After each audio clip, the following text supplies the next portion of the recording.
From the Caribbean News Desk, the Morning Edition. Good morning. I'm Kendol Morgan. And I'm Denis Chabrol with the latest from across the Caribbean.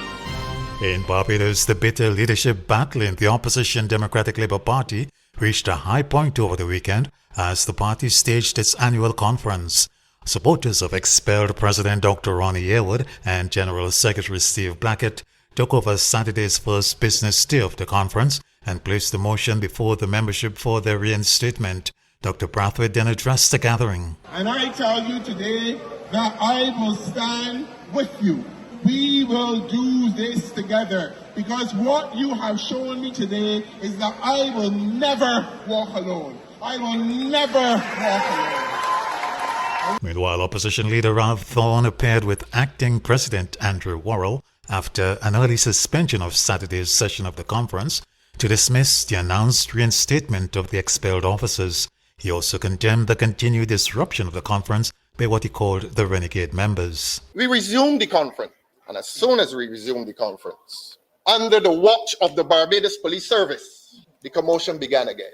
The singing, the chanting, the disturbance, and the two expelled members then presented themselves and walked into the hall and were greeted by those what I call renegade persons, whose decision it was today, a deliberate decision to disrupt this conference, to disturb this conference, and to breach the peace. And yesterday's final day of the DLP conference saw a number of leading party members barred from entering the venue.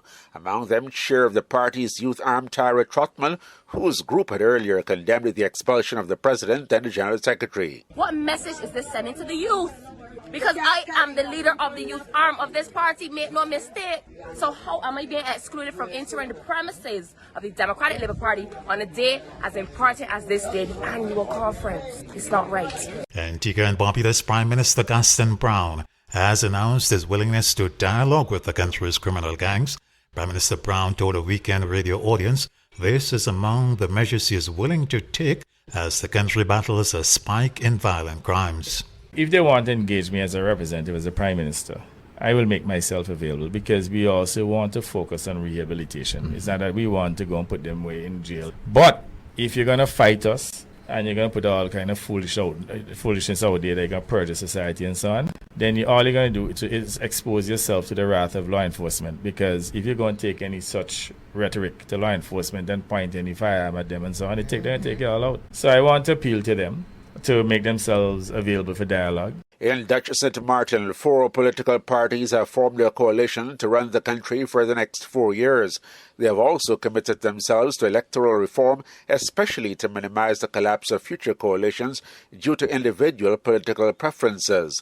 They have already agreed that incumbent Prime Minister Luz Marcelina and incumbent Parliamentary President Sarah Westcott Williams will retain their portfolios. Ms. Westcott Williams says the coalition partners will address several issues. We are committed, and I am very much committed to pursuing this sometimes elusive matter of electoral reform.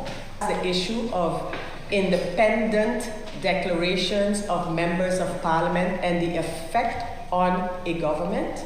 Outgoing Premier of Montserrat Joseph Farrell is promising that his Movement for Change and Prosperity MCAP party will break the pattern of one-term governments on the island when general elections are held on October 24th this year.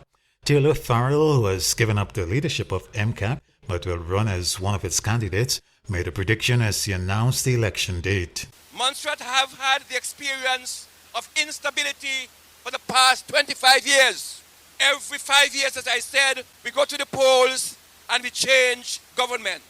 However, with your help, we are about to break the spell of confusion and doubt and false promises. I can boldly say today that this government is on its way to breaking that trend. And come October 24th, we will have a second term as MCAP government. The upcoming polls are expected to be a hotly contested fight involving MCAP, the People's Democratic Movement PDM of outgoing opposition leader Paul Lewis, and the United Alliance of former Premier Reuben Meade.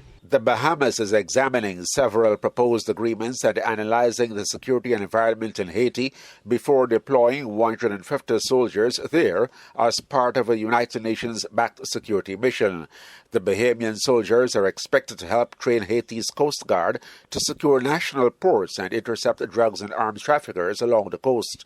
The Bahamas' Foreign Affairs Minister Fred Mitchell says the review of the proposed agreements is aimed at protecting the rights and responsibilities of the relevant parties. There are agreements which have to be signed, like a status of force agreement. Status of force gives the protections, the legal protections as to who is responsible for what in terms of, let's say there's some faux pas or faults by the soldiers who are there. What are their protections? What are their immunities? Flag-waving crowds lined the streets of Dominica yesterday during an official motorcade for returning Olympic gold medalist Thea Lafond.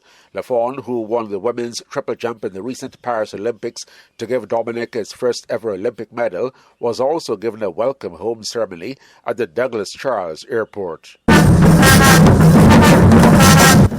Words cannot begin to describe how proud I am of this country. Beyond this medal, I have had the opportunity to truly present us to the world.